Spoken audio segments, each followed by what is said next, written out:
Hello friends. हमने पिछली video में कवर किया था कोशिका द्रव और उसके भाग हमने कवर किए थे। इसके साथ ही आज हम जो ये कर रहे हैं उसमें हम करेंगे कोशिका द्रव में उपस्थित कोशिकाओं। कोशिका द्रव में उपस्थित कोशिका हमने कल तक यहाँ तक पढ़ लिया था कि कोशिका द्रव में उपस्थित कोशिका, जैसे कि यहाँ तक हम आ गए थे कि cell organelles present in cytoplasm. इसमें हमने ये भी देखा था कि ये कितने प्रकार की होती हैं। देखिए, अंतःप्रदवी जालिका हमने पढ़ी थी, लाइसोसोम, गाल्जिकाए, लवक, माइटोकॉन्ड्रिया, तारकाए, रसधानी, राइबोसोम्स और माइक्रोबॉडीज। आज हम एक एक करके इन सभी को अच्छे से पढ़ेंगे। सबसे पहले हम देख लेते हैं अंतःप्रदवी जालिका के बारे में। क्या बताते हैं अंतःप्रदवी जालिका के अंतर्गत? देखिए, अंतःप्रदवी जालिका में बताने से पहले एक बार हम जाते हैं वापस से अपने सेल के स्ट्रक्चर में, जिसमें हमने पिछली वीडियो में पढ़ा था। ये देखिए, ये पादप कोशिका थी, ये जंतु कोशिका थी, ये पादप कोशिका थी, ये जंतु कोशिका थी। इस जंतु कोशिका में हमें यहाँ एक स्ट्रक्चर दिख रहा था, जिसे हमने यहाँ देखिए ये स्ट्रक्चर था, जिसे हम ये दिख रहे हैं इस तरीके से। ये जो थी ये अंतःप्रदवी जालिका थी, जिसको हमने खुरदरी सतह कहा था, खुरदरी अंतःप्रदवी जालिका। हम आज इसके ही बारे में डिस्कस करने वाले हैं। तो देख लेते हैं, स्टार्ट करते हैं। अंतःप्रदवी जालिका, जिसे हम बोलते हैं एंडोप्लाज्मिक रेटिकुलम। एंडोप्लाज्मिक रेटिकुलम, अंतःप्रदवी जालिका नलिकाएं जो होती हैं तथा चपटी होती हैं। जो नलिकाएं होती हैं इसमें क्या होती हैं? एंडोप्लाज्मिक ट्यूबुल्स होते हैं, नलिकाएं होती, वो कैसी होती? चपटी थैलियाँ होती हैं। चपटी कैसी होती? थैलियाँ होती। किस तरीके की होती होगी ये चपटी थैलियाँ? इस तरीके मान लीजिए कि ये सेल है, सेल के अंदर हम बाहर आते हैं कि इस तरीके से अंतःप्रदवी जालिका रहती हैं। ठीक है, इस तरीके से पूरे कोशिका के चारों ओर फैली रहती है अंतःप्रदवी जालिका। इन अंतःप्रदवी जालिका कैसी होती है? अंतःप्रदवी जालिका, अंतःप्रदवी जालिका नलिकाओं और चपटी थैलियों का एक संजाल होती है, जाल फैली होती है, जो पादप कोशिका, हाँ कह रहे हैं, पादप एवं जंतु कोशिका में विभिन्न प्रकार की होती है। जंतु कोशिका में और पादप कोशिका में अलग अलग आकार की होंगी, पर होती दोनों में ही है। ठीक है, हम देखते हैं कैसी होती है। देखो, अंतःप्रदवी जालिका स्तनधारियों की जीव जो होते हैं कि लाल रक्त कणिकाओं के अतिरिक्त, लाल रक्त मतलब लाल रक्त जो आरबीसी हमारी है, लाल रक्त कणिकाओं के अतिरिक्त लगभग जीवों की केंद्रक युक्त कोशिकाओं में पाए। कहाँ कहाँ एंडोप्लाज्मिक रेटिकुलम पाया जाता है? एंडोप्लाज्मिक रेटिकुलम हर उस कोशिका के ऑर्गेनेल्स की केंद्रक में पाया जाता है। ठीक है, सिर्फ रक्त, लाल रक्त कुछ कोशिकाओं को छोड़ दो, बाकी सभी के जितने भी जीव होते हैं उनके जिसमें भी केंद्रक होता है उनकी कोशिकाओं में ये पाया जाता है। अंतःप्रदवी जालिका जो होती है कोशिका कला यानी कि सेल मेम्ब्रेन से कोशिका द्रव में, क्या कह रहे हैं? अंतःप्रदवी जो जालिका होती है वो कोशिका का यानी कि सेल में, हमने क्या बोला था? कोशिका कला कहते हैं, प्लाज्मा कला कहते हैं, जीव कला कहते हैं। ठीक है, कोशिका झिल्ली को सेल मेम्ब्रेन से कोशिका द्रव में होते हुए केंद्रक कला तक विस्तृत फैली होती है। मतलब पूरे एंड तक, जब तक कोशिका, जैसे कि समझिए कि हम उस इसकी बात कर रहे हैं। यहाँ ये केंद्रक कला है ना, केंद्रक कला है। झिल्ली यहाँ से लेकर यहाँ तक पूरी पूरी इस तरीके से फैली रहती है। यहाँ से स्टार्ट होगी केंद्रक से और डायरेक्ट प्लाज्मा झिल्ली के तक टच करती रहती है, यहाँ तक फैली रहती है। ठीक है, यहाँ तक फैली रहती है। किसमें नहीं पाई जाती? ये आरबीसी लाल रक्त कणिकाओं कोशिकाओं में नहीं पाई जाती। केंद्रक कला, जहाँ केंद्रक कला होती है वहाँ तक फैली रहती है। कोशिका केंद्र से स्टार्ट होती है और केंद्रक कला यानी केंद्रक की झिल्ली तक फैली रहती है। कोशिका झिल्ली से स्टार्ट होती है और केंद्रक झिल्ली तक। इसके अंदर जो जगह खाली होती है, ये जो जगह दिख रही ना आपको, इस जगह को ल्यूमेन कहते हैं। ल्यूमेन कहते हैं, है ना? ठीक है, क्या कहते हैं? इसके भीतर का जो स्थान कहलाता है वो क्या कहलाता है? ल्यूमेन कहता है। राइबोसोम की उपस्थिति के आधार पर, अब राइबोसोम प्रोटीन फैक्ट्री है ना, अंतःप्रदवी जालिका निम्नलिखित दो प्रकार की होती है। राइबोसोम की उपस्थिति है, इसी आधार पर अंतःप्रदवी जालिका को दो भाग में बांटा गया। They are divided into two parts. First is चिकनी सतही वाली, जिसकी सतह चिकनी है, चिकनी सतह वाली अंतःप्रदवी जालिका। अब देखिए, ये जो स्ट्रक्चर है, अगर मैंने यहाँ पर ऐसी खुरदुरी खुरदुरी संरचना बना दी, ये चिकनी छोड़ दी, ये खुरदुरी खुरदुरी सतह है, ये चिकनी छोड़ दी, तो ये जो खुरदुरी वाली सतह होती है, इस पर खुरदुरी वाली सतह पर क्या होते हैं? कह सकते हैं राइबोसोम्स लगे होते हैं, ठीक है। चिकनी सतह वाली अंतःपरदवी जालिका जो होती है, हमने 2 में डिवाइड करा है। चिकनी सतह वाली अंतःपरदवी जालिका जिसे हम बोलते हैं स्मूथ सरफेस्ड एंडोप्लाज्मिक रेटिकुलम, एक बोलते हैं रफ सरफेस्ड एंडोप्लाज्मिक रेटिकुलम। चिकनी सतह वाली अंतःपरदवी जालिका कैसी होती है? याद रखना, जो चिकनी वाली है उसमें नलिकाओं के सजाल के रूप में होती है, मतलब नलिकाएं होती हैं, ट्यूबल्स होते हैं। और अच्छा ठीक है, उसमें अगर ट्यूबल्स होते तो उस ट्यूबल्स में क्या होते होंगे? ये कार्बोहाइड्रेट तथा लिपिड का संश्लेषण करती है। जो चिकनी वाली सतह है ना, उनमें नलिकाएं हैं। चिकनी वाली जो सतह होती है उनमें क्या होती है? नलिकाएं होती हैं। और उन नलिकाओं में क्या बनता है? उन नलिकाओं में बनते हैं कार्बोहाइड्रेट्स और लिपिड्स का निर्माण होता है। कोशिका झिल्ली के निर्माण के अब क्या काम आएगा ये लिपिड? जब कोशिका झिल्ली बनती है, हमने पिछली वीडियो में पढ़ा है कि कोशिका झिल्ली का निर्माण होता है किससे? लिपिड से। लिपिड फॉस्फोलिपिड और कोलेस्ट्रॉल आदि। कौन सा लिपिड? फॉस्फोलिपिड और कोलेस्ट्रॉल आदि की आवश्यकता होती है। कोशिका झिल्ली के जब निर्माण होता है तो हमें लिपिड्स की जरूरत होती है, तो वो ये लिपिड्स में हमारी मदद करती। कौन? अंतःपरदवी जालिका की चिकनी सतह वाली नलिकाएं। अब जो लीवर की कोशिकाएं होती हैं, हमारी जो लीवर की कोशिकाएं होती हैं, लीवर कोशिकाओं में चिकनी सतह वाली अंतःपरदवी जालिका ऐसे एंजाइम का उत्पादन करती है, ये एंजाइम भी निकालती है, याद रखिएगा। जब ये फॉस्फोलिपिड्स और कार्बोहाइड्रेट ये एंजाइम का उत्पादन करती है, जो कुछ निश्चित यौगिकों को क्या करती है? डिटॉक्सिफाई करती, निरासित करती, मतलब जो खराब आप जहरीली चीज़ें खा लेते हैं, कुछ जहर हो तो उसको क्या करती है? साफ कर देती है। कुछ निश्चित यौगिकों को क्या करती है? डिटॉक्सिफाई करती है। ये एंजाइम भी बनाती। कौन बनाता है? चिकनी अंतःपरदवी जालिका, यानी कि स्मूथ सरफेस एंडोप्लाज्मिक रेटिकुलम। तो ये कहाँ पाई जाती है? ये यकृत की कोशिकाओं में भी पाई जाती है। मांसपेशियाँ जो हमारी मसल्स होती हैं, मांसपेशियों में ये जालिका मांसपेशी कोशिकाओं के संकुचन, जो कॉन्ट्रैक्शन होते हैं ना, जैसे दिल धड़कता है इस तरीके से, सहायक में करती हैं। तथा मस्तिष्क की कोशिकाओं में, जो मस्तिष्क कोशिकाएं होती हैं, में स्त्री पुरुष के हार्मोन को क्या करती है? संश्लेषण करती है। पहला काम क्या हुआ? इन्होंने कार्बोहाइड्रेट लिपिड्स बनाए। दूसरा काम एंजाइम्स है। तीसरा काम संकुचन में हेल्प कर रही हैं।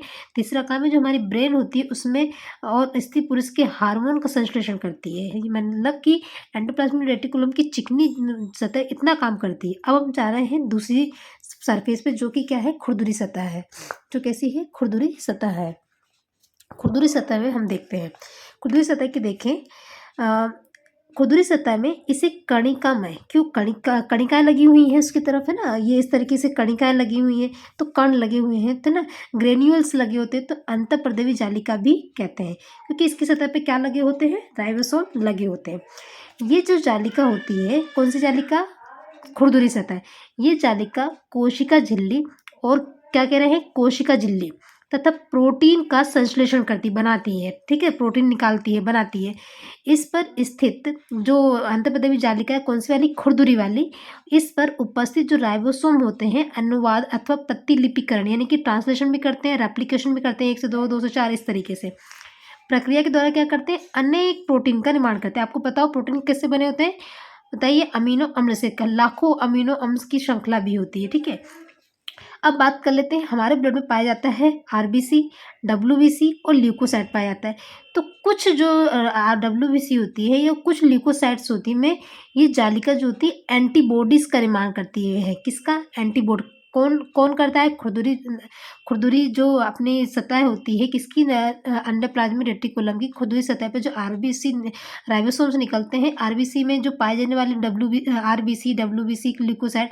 आरबीसी में तो अंतःपरदवी जालिका होती नहीं है, पर डब्ल्यूबीसी में तो होती है। डब्ल्यूबीसी में होती है, ल्यूकोसाइट में पति होती है। ये क्यों होती है?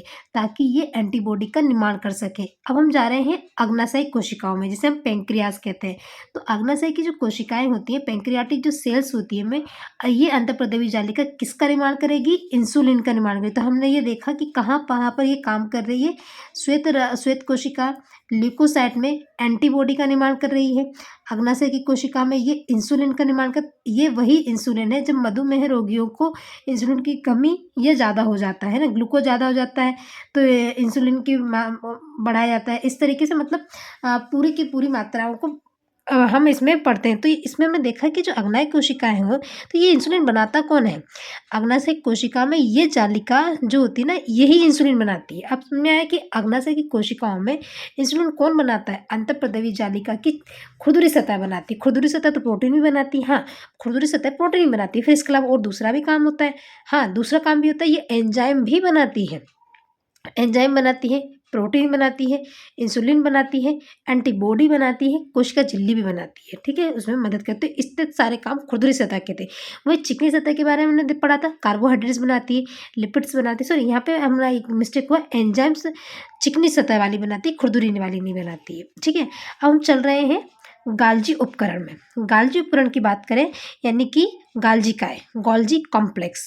गोल्जी कॉम्प्लेक्स की बात करें तो कैमिलियो गोल्जी थे ये। गोल्जी उपकरण की जो खोज है, कहाँ के वैज्ञानिक थे? इटली के जैव वैज्ञानिक कैमिलियो गाल्जी ने 1898 में, कब? 1898 में की थी। गाल्जी उपकरण को गाल्जी सम्मिश्रण यानी कि गोल्जी कॉम्प्लेक्स तथा गोल्जी भी कहा जाता है। क्या क्या कहते हैं? गाल्जी उपकरण कहते हैं, गाल्जी सम्मिश्रण यानी गोल्जी कॉम्प्लेक्स कहते हैं, और गोल्जी भी कहते हैं। इन तीनों नाम जहाँ पे भी गाल्जी आ जाए मतलब गाल्जी उपकरण है। खोज कब हुई? 1898 में। किसने करी? इटली के वैज्ञानिक कैमिलियो गाल्जी ने। ये कहाँ होता है? ये विभिन्न कोशिका पदार्थ के निर्माण में, जो भी कोशिका पदार्थ जो भरा रहता है ना, हमने इससे पहले हमने जब कोशिका द्रव पढ़ा था, ठीक है, वही कोशिका द्रव वही कोशिका पदार्थ है, उसके संग्रहण तथा उसके परिवहन हेतु उत्तरदायी है। क्या काम है इनका? इधर से उधर ले जाना, उसको इकट्ठा रखना, इधर पहुंचाना। इसलिए इसे यूकैरियोटिक कोशिकाओं का विनिर्माण एवं परिवहन केंद्र कहते हैं। मैन्युफैक्चरिंग एंड सैपिंग सेंटर कहते हैं। सीपिंग सेंटर जो पहुंचाता है, सॉरी, परिवहन करता है, सीपिंग होते हैं ना, सीपिंग करते हैं। मैन्युफैक्चरिंग एंड सीपिंग सेंटर कहते हैं। विनिर्माण एवं परिवहन केंद्र किसको कहा जाता है? गोल्जी उपकरणों को कहा जाता है। मैन्युफैक्चरिंग एंड सीपिंग सेंटर कहा जाता है, ठीक है, मैन्युफैक्चरिंग शिपिंग सेंटर कहा जाता है। कोशिकाओं के प्रकार के अनुसार गोल्जी उपकरण की संख्या भी क्या होती है? कम अथवा अधिक हो सकती है। देखो, गोल्जी उपकरण किसी में कम होते हैं, किसी में ज़्यादा होते हैं, ये किस पर डिपेंड करती है? कोशिका पे है। हमारी डब्ल्यूबीसी है, हमारी श्वेत ल्यूकोसाइट है, कौन सी कोशिका, यकृत कोशिका है, कौन सी कोशिका है? पहली बात तो आरबीसी में नहीं होती है, याद रखना, आरबीसी में नहीं होती है। एंजाइम कहाँ बनते हैं? एंजाइम चिकनी कोशिका में बनते हैं। कहाँ बनते हैं? चिकनी सतह वाली कोशिका में बनते हैं। श्वेत कणिकाओं में पाई जाती है, ल्यूकोसाइट में पाई जाती है, एंटीबॉडी बनाती है, इंसुलिन बनाती है। हम पढ़ रहे हैं गोल्जी काय। गोल्जी काय कब है? 1898 में कैमिलियो गोल्जी ने इसकी खोज करी है। दूसरी बात, इसका नाम क्या है? मैन्युफैक्चरिंग एंड शिपिंग सेंटर, ठीक है। अब क्या रहा, अलग अलग कोशिकाओं में अलग अलग प्रकार के मतलब संख्या इनकी जो होती है कम या ज़्यादा हो सकती हैं, कम या ज़्यादा हो सकती हैं, ठीक है।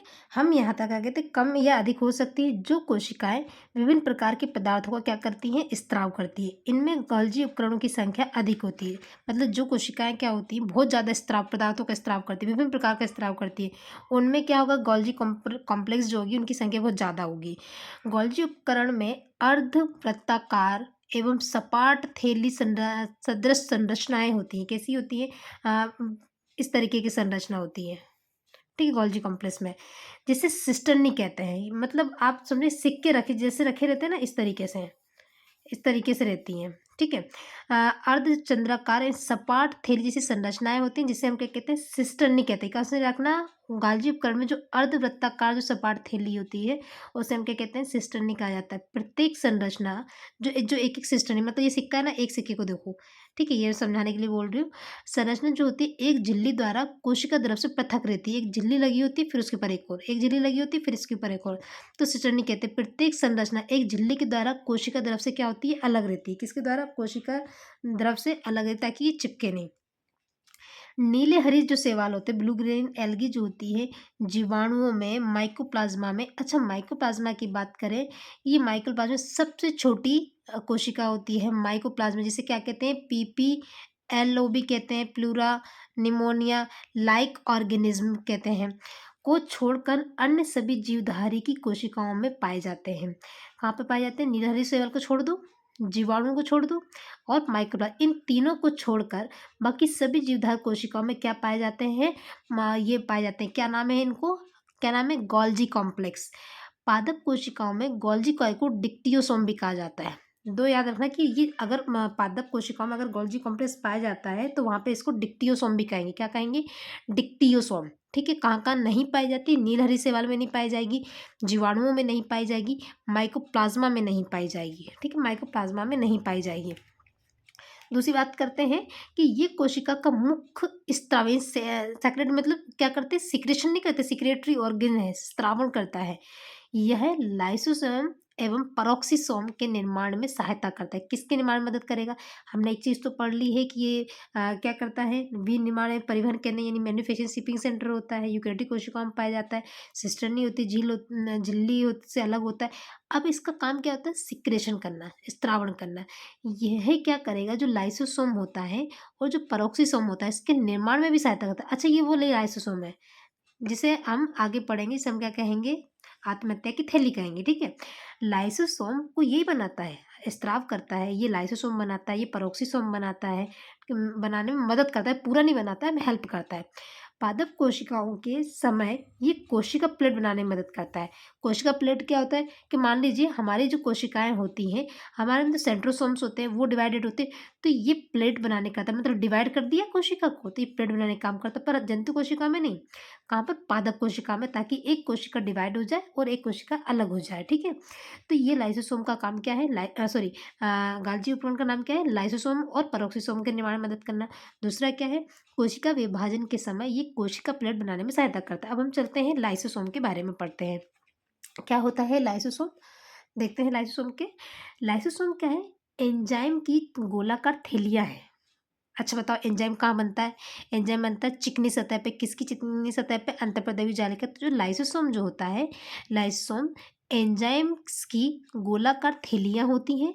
ठीक है, जो झिल्ली युक्त होती है। मान ली मैंने माना है ये थैली है, इसके अंदर एंजाइम्स भरे हुए हैं और ये झिल्ली जो है गोलाकार थैलियाँ हैं। लाइसोसोम में उपस्थित जो एंजाइम है, ये जो एंजाइम है वो कैसा है? एसिडिक है, अम्लीय है, जिसका पीएच मान 7 से कम होता है, उसको क्या कहते हैं? अम्लीय कहते हैं। जो कोशिकीय वृहदाणु यानी कि जो सेलुलर मैक्रोमोलिक्यूल्स होते हैं, जो बड़े-बड़े कोशिकाएँ अंग होते हैं, मतलब इतने बड़े-बड़े हों उसमें, तो उसको मैक्रोमोलिक्यूल्स कहते हैं, का पाचन करते हैं, डाइजेशन करने में सक्षम होती हैं। जो बड़े-बड़े कोशिकाएँ, जो कोशिका होती है, कोशिका के अंदर कोशिका द्रव जो होता है, उसके अंदर मॉलिक्यूल्स जो होते हैं, वो खराब हो चुके हों, तो उसको डाइजेशन करने में मदद कौन करता है? लाइसोसोम उसको डाइजेस्ट कर देता है, यानी पूरी तरह से सक्षम होता है। लाइसोसोम जो होता है, लाइसोसोम झिल्ली इसके अतिरिक्त भागों को अम्लीय बनाए रखने में तथा पाचन एंजाइम को शेष कोशिकाओं से पृथक रखने में सहायता करती है। जो लाइसोसोम की जो झिल्ली होती है, मान लो ये झिल्ली है, क्या करेगी? कहीं ये लिक्विड इधर बाहर ना निकल के आ जाए, नहीं तो बाकी के छोटे-छोटे भी खा जाएगी। मतलब वो उसको भी डाइजेस्ट करती है, इसलिए कि जो झिल्ली होती है लाइसोसोम की, वो क्या करती है झिल्लियाँ, इसको दूसरे से बचा कर रखती है, शेष से क्या करती है? पृथक करने में सहायता करती है। परंतु यदि कोशिकीय उपापचय में व्यवधान उत्पन्न हो जाए, मतलब कोई प्रॉब्लम हो गई, वो डाइजेशन नहीं कर पा रही, तो लाइसोसोम क्या करेगी? झिल्ली यहाँ से टूट जाएगी, क्षतिग्रस्त हो जाएगी। तो पाचक जो एंजाइम्स हैं, अपनी ही को आप बताओ, ये फट गई तो लिक्विड पूरी तरफ से फैल जाएगा, तो ये क्या करेगी? अपनी ही झिल्ली को खा जाएगी, अपनी झिल्ली का पाचन कर लेगी और कोशिका नष्ट हो जाएगी। ये कोशिका नष्ट क्योंकि सब दूर फैल गई, यहाँ के छोटे मॉलिक्यूल्स भी खा गया, खुद की झिल्ली भी खा ली, यानी कि वो सबको डाइजेस्ट कर दिया। इसलिए लाइसोसोम को कोशिका की आत्महत्या की थैली कहा जाता है। क्या कहा जाता है? आत्महत्या की थैली कहा जाता है। थैली क्यों कहते हैं? इसके अंदर क्या भरा होता है? एसिडिक एसिड भरा होता है। कौन सा? एंजाइम जो होता है वो अम्लीय होता है, एसिडिक होता है। ठीक है, एसिडिक होता है, इसलिए जब कोई प्रॉब्लम आ जाती है, कोशिका तो फट जाती है तो अपनी ही कोशिका को खा जाती है। सोसाइटल बैग ऑफ सेल कहते हैं। अब लाइसोसोम में कौन-कौन से एंजाइम्स होते हैं? हमने पढ़ा ना कि ये एंजाइम भरे होते हैं, तो ये एंजाइम इतने खतरनाक हैं। कौन-कौन से एंजाइम्स हैं? तो पढ़ते हैं, देखिए।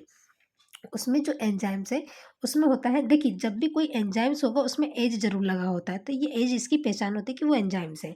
एक होता है प्रोटीएज़, क्या नाम है? प्रोटीएज़ एंजाइम, राइबोन्यूक्लियेज़, डीऑक्सीराइबोन्यूक्लियेज़ और फॉस्फेट। क्या 4 एंजाइम्स होते हैं? प्रोटीएज़, राइबोन्यूक्लियेज़, डीऑक्सीराइबोन्यूक्लियेज़ और फॉस्फेट। ठीक है, प्रोटीएज, राइबोन्यूक्लियेज, डीऑक्सीन्यूक्लियेज और फॉस्फेट। अब हम इसके कार्य देखें। हमने ये देखा है कि आत्महत्या की थैली होती है, ये सब पाए जाते हैं, पर अभी हमने इसके कार्य नहीं देखे। कार्य हमने ये देखा था कि ये मैक्रोमोलिक्यूल्स को पचाने में सक्षम होती है, और इसके अलावा और क्या काम है और देखते हैं। देखिए, अगर हम इसके फंक्शन देखें कि क्या काम करती है, तो सबसे पहले हम ये देखते हैं कि अंतःकोशिकीय पाचन, जो इंटरसेलुलर डाइजेशन होता है, जैसे कि देखिए ये कोशिका है, ये पूरी बॉडी हमारा क्या है, एक अंग तंत्र है। अंग के अंदर क्या होते हैं, ऊतक होते हैं। ऊतक क्या होती है, कोशिकाओं से बनी होती है। कोशिका के अंदर ऑर्गेनेल्स होते हैं, छोटे छोटे जो होते हैं, कोशिकाएं, कोशिकांग होते हैं। तो जो कोशिका के अंदर भी तो डाइजेस्ट करें, हम खाना तो डाइजेस्ट कर लेते हैं, पर खाना अंदर भी तो डाइजेस्ट होना चाहिए, कोशिकाओं में तो डाइजेस्ट होना चाहिए। तो ये क्या करता है, अंतः कोशिकीय, ये कोशिकाओं का डाइजेशन करता है। ठीक है, ये कौन करता है, अंतः कोशिकीय का पाचन।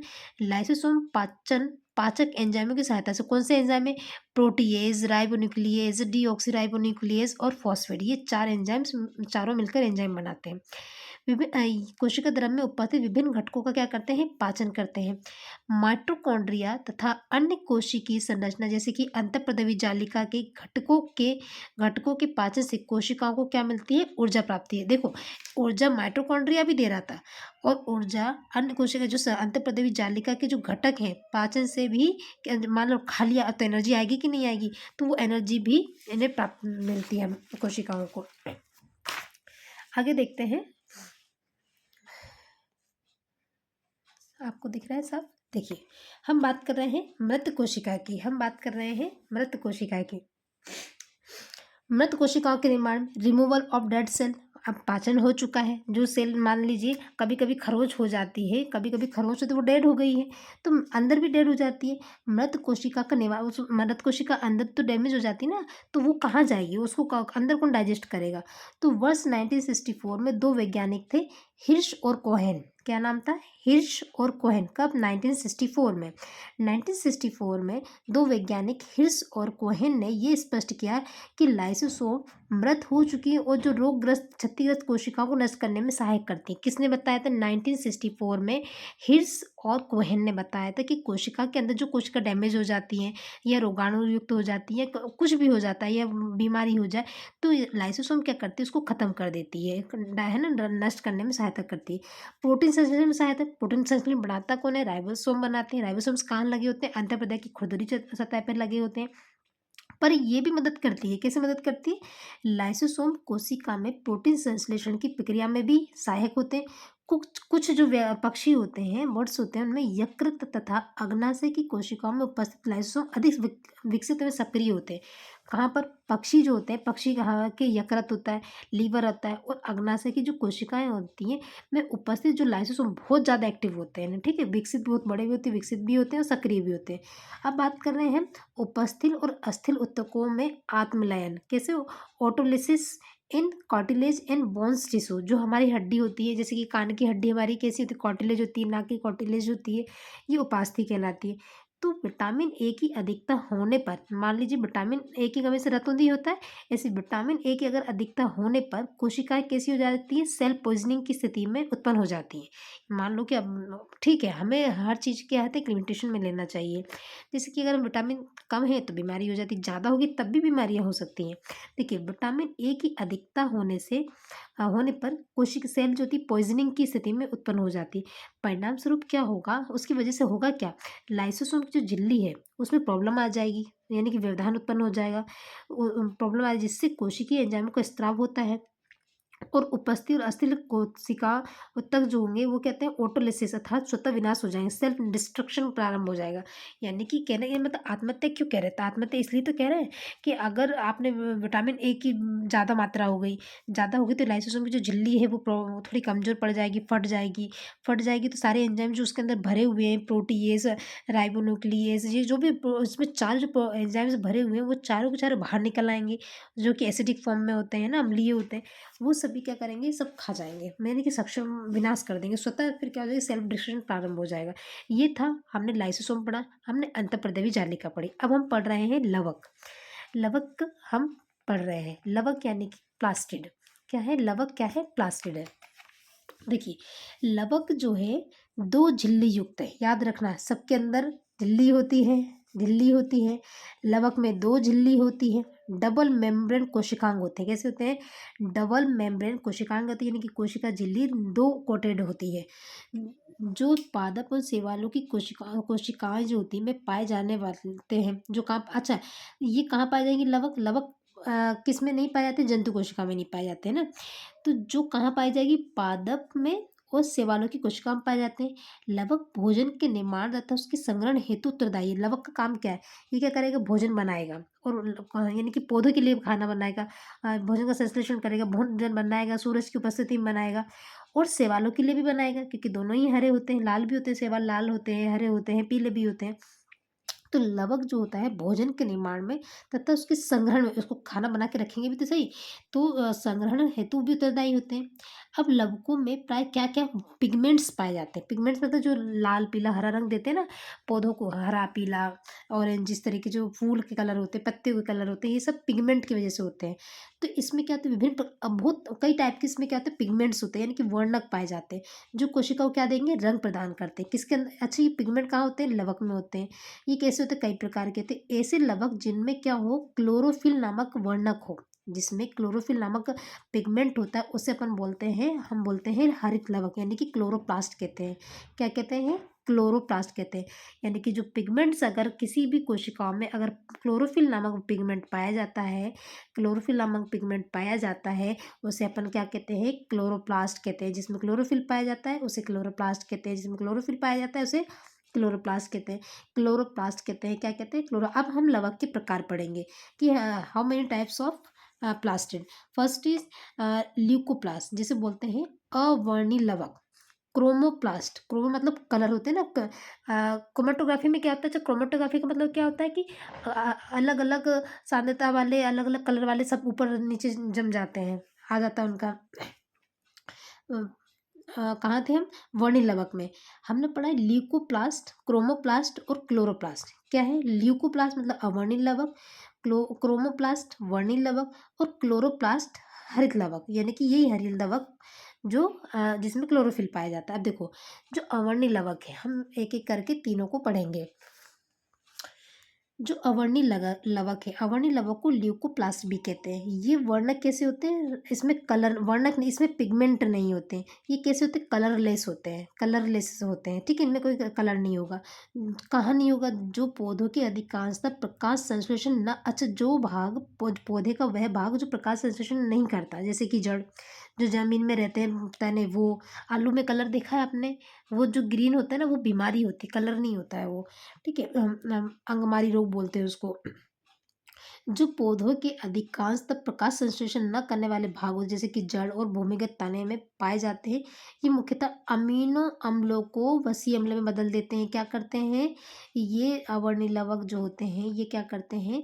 अमीनो अम्ल, जो कि जिसे हम क्या कहते हैं? अमीनो अम्लों को प्रोटीन, प्रोटीन है, ठीक है, वसी अम्ल में बदलते हैं। अमीनो अम्ल को किस में चेंज कर दिया? वसी अम्ल में परिवर्तित कर देते हैं। कौन कर देते हैं? अवर्णी लवक कर देते हैं। दूसरा है जो वर्णिल लवक है, क्रोमोप्लास्ट है। क्रोमोप्लास्ट है, ये कहाँ पाए जाते हैं? पुष्पी भागों में। क्यों? क्योंकि कलर देना है। फ्लावरिंग प्लांट में, पुरानी पत्तियों में जो पीली हो जाती हैं। ये कैरोटीन युक्त है। कौन सी तत्व होता है? कैरोटीन हमारे। अच्छा, ये कैरोटीन पिगमेंट है, एक कैरोटीन प्रोटीन भी होती है, ठीक है। पिगमेंट होता है जैसे कि नाखून की प्रोटीन, बाल की प्रोटीन, ये क्या होती है? मृत त्वचा वाली कैरोटीन। उसमें गाजर में कौन सी होती है? कैरोटीन।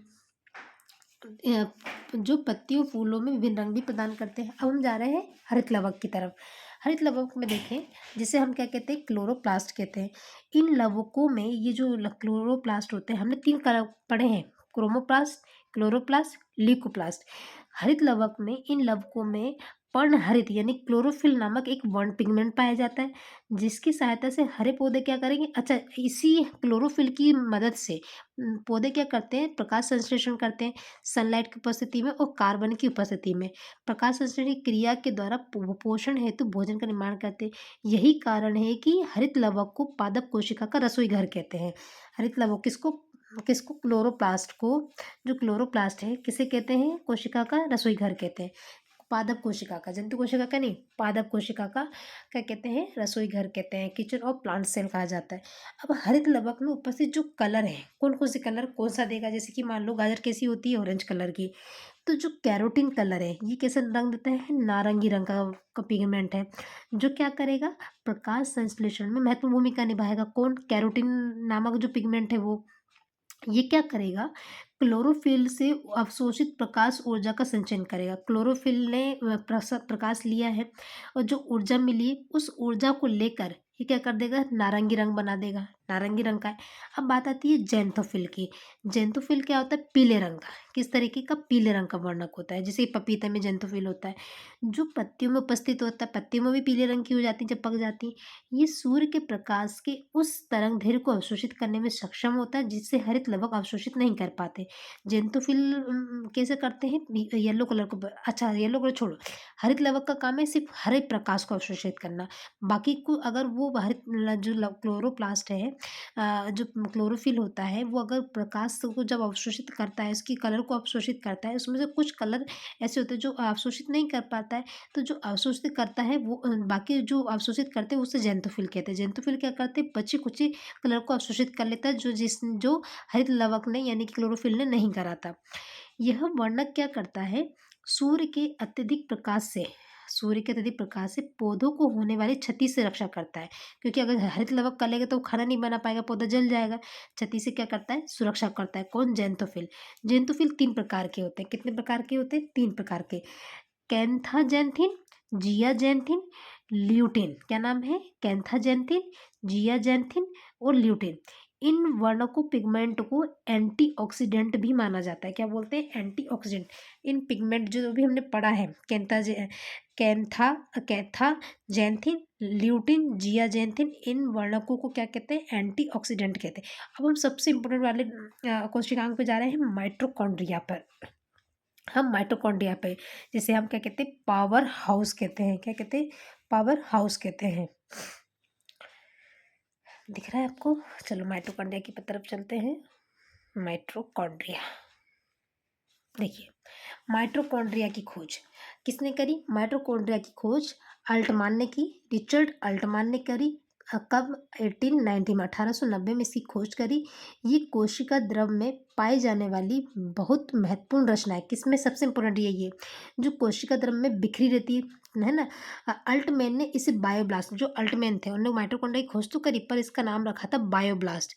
और नाम किसने रखा, कॉल बेंडा ने याद रखना कि बेंडे ने माइटोकॉन्ड्रिया दिया। बायोब्लास्ट किसने बोला, अल्टमैन ने। कार्ल बेंडा ने इसका नाम दिया, माइटोकॉन्ड्रिया नाम दिया। इसका जो आकार होता है और जो शेप होता है वो चेंज होता रहता है।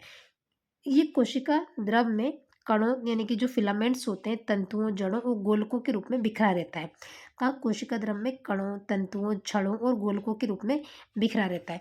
ये माइटोकॉन्ड्रिया, देखिए ये माइटोकॉन्ड्रिया, इसमें अच्छे से आप इसको देखिए, जूम करती हूँ मैं, ये देखिए, ये संरचना देखिए।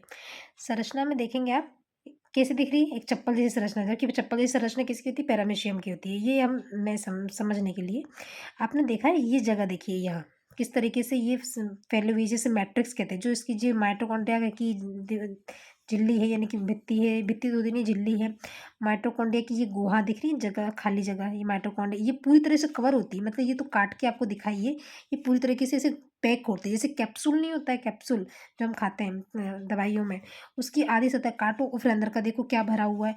तो देखिए जो वलय दिख रहे हैं, ये वलय होती है, मैट्रिक्स होती है, जिसे हम से क्रिस्टी बोलते हैं, ये क्रिस्टी हैं।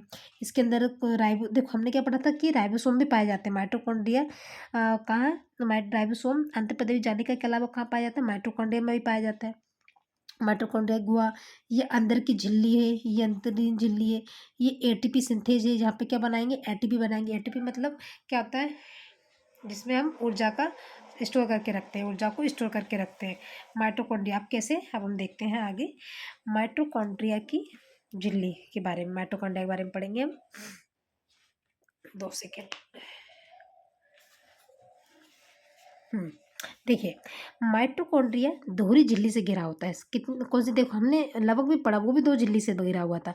माइटोकॉन्ड्रिया दोहरी झिल्ली से घिरा हुआ कोशिकांग है, जो अधिकांशतः कहाँ पाया जाता है? यूकैरियोटिक कोशिकाओं की कोशिका द्रव्य में उपस्थित होता है, जो अधिकांशतः यूकैरियोटिक कोशिका की कोशिका द्रव्य में होता है। ये कोशिका मुख्य रूप से कोशिका की काय में डाइजेस्टिव पाचन तंत्र के रूप में कार्य करता है। जो कोशिका पाचन तंत्र के रूप में, डाइजेस्टिव सिस्टम के रूप में। आप कहेंगे कि वो क्या था लाइसोसोम? वो भी कार्य करता है। ये कोशिका मुख्य रूप से कोशिका के पाचन में, वो क्या करता था? कोशिका पाचन नहीं करता था। वो कोशिका के अंदर जो माइक्रो ऑर्गेन्स होते थे, जो टूटी-फूटी होती थी, उसको डाइजेस्ट करने में। ये पोषक पदार्थों को विघटित करके कोशिकाओं के लिए जो पोषक पदार्थ है, आपने कुछ खाया, प्रोटीन खाया, जो भी खाया उसको क्या करेंगे? तोड़ेंगे, तोड़कर आपको ऊर्जा देंगे। ऊर्जा युक्त अणुओं के निर्माण में महत्वपूर्ण भूमिका निभाता है। कोशिकीय श्वसन, जो साँस लेते हैं ना, कोशिका भी तो साँस लेती है, हम साँस लेते हैं, कोशिका भी साँस लेती है। तो सेलुलर रेस्पिरेशन से संबंधित अनेक जो जैव रासायनिक क्रियाएँ होंगी, वो सब कहाँ होती है? माइटोकॉन्ड्रिया में होती है। सारी की सारी कहाँ होती है? माइटोकॉन्ड्रिया में। अब ये थी माइटोकॉन्ड्रिया के बारे में। माइटोकॉन्ड्रिया की जो बाहरी झिल्ली होती है, जो आउटर मेम्ब्रेन होती है, इसकी सतह को क्या करती है? आवरण प्रदान करती है। सभी झिल्लियाँ आवरण प्रदान करती है। इसकी जो आंतरिक झिल्ली की जो संरचना होती है, अपेक्षाकृत जटिल होती है, वो टफ होती है। क्यों? जिसमें जैसे कि मान लो ये झिल्ली है, एक अंदरूनी वाली झिल्ली है ना, ये वाली, तो कभी ऐसे मुड़ गई, ऐसे मुड़ गई, ये ऐसे-ऐसे, मतलब अंदरूनी ऐसी इस तरीके से मोड़दार संरचनाएँ बनाती है, जिसे हम क्रिस्टी कहते हैं, यानी कि वलय कहते हैं। क्रिस्टी कहते हैं यानी वलय के, यानी कि आंतरिक झिल्ली जटिल होती है और वो इस तरीके से संरचनाएँ बना लेती है, जो अभी हमने देखा था। ये क्रिस्टी जो थी माइटोकॉन्ड्रिया की आंतरिक सतह में वृद्धि करती, सतह मतलब पूरी फैला दी उसने अपनी आंतरिक झिल्ली। माइटोकॉन्ड्रिया की जो बाहरी झिल्ली थी, जो ये अंदरूनी झिल्ली, ये बाहरी झिल्ली। अब ये कह रहे हैं कि माइटोकॉन्ड्रिया की जो बाहरी झिल्ली है, आयनों, पोषक अणुओं व ऊर्जाणु यानी कि एडीपी और एटीपी, एडेनिसिन ट्राइफॉस्फेट आदि के रूप में स्वतंत्र रूप से पारगम्य होती है। यानी कि जो बाहर की जो बाहरी झिल्ली होती है, वो आयन आ सकते हैं, पोषक अणु जा सकते हैं, व ऊर्जा आ सकती है, के लिए सबके लिए फ्री होती है। जबकि जो आंतरिक झिल्ली होती है, केवल ऑक्सीजन, क्या? सिर्फ ऑक्सीजन और एटीपी अणु के लिए ही पारगम्य होती है। मतलब कोई दूसरी चीज़ नहीं आएंगे, सिर्फ क्या आएंगे? ऑक्सीजन और एटीपी अणु।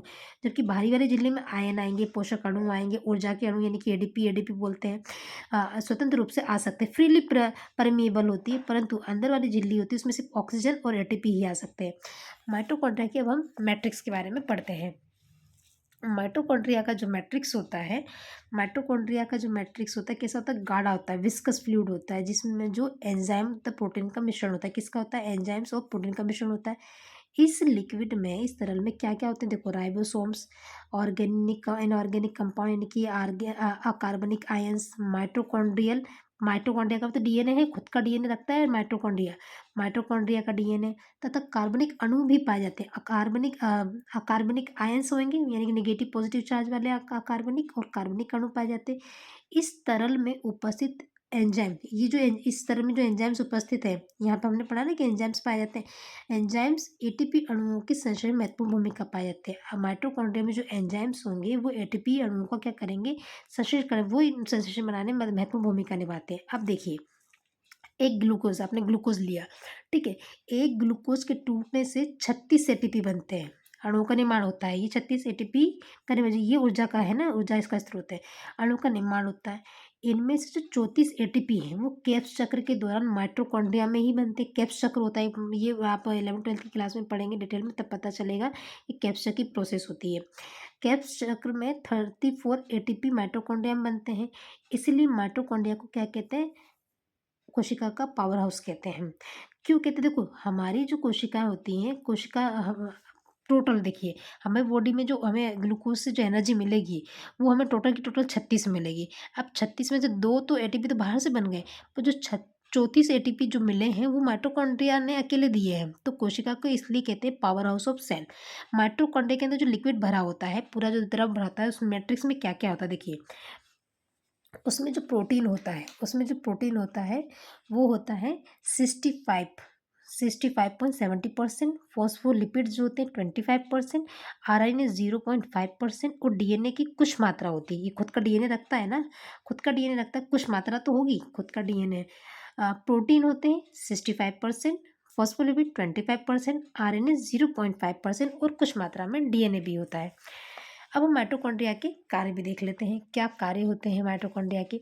इसका कार्य क्या होता है? सबसे पहला कार्य ऊर्जा का उत्पादन करना, इसलिए तो इसको पावर हाउस कहते हैं। और कार्य क्या होता है? उपापचय क्रियाओं को नियमित करना, कंटिन्यू करते रहना। नई कोशिकाओं की वृद्धि तथा कोशिका गुणन में क्या करना, प्रोत्साहन करना।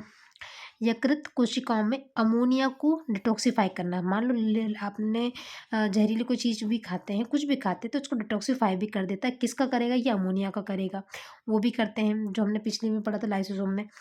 अ, कोशिकीय विभेदन में, सेलुलर डिफरेंशिएशन करने में, कोशीय संकेतन में सिग्नल कर देते हैं। कोशिका चक्र का नियंत्रण तथा क्या बोल रहे हैं, जो कोशिका चक्र चलती है ना, जिसमें डिवीजन होता है, वो चक्र, कोशी चक्र का नियंत्रण तथा कोशिका की फिर वृद्धि भी होती है, अन्य कोशिक क्रियाओं में महत्वपूर्ण भूमिका निभाता है। तो आज हमने 3-4 कोशिकाओं को कवर किया है। कल की क्लास में हम ये पूरा चैप्टर को कवर कर देंगे। तो आपको क्या समझ में नहीं आया, कहाँ गलती हुई है, प्लीज़ कमेंट करके ज़रूर बताएं, और वीडियो अच्छी लगी तो लाइक एंड शेयर ज़रूर करिए। धन्यवाद।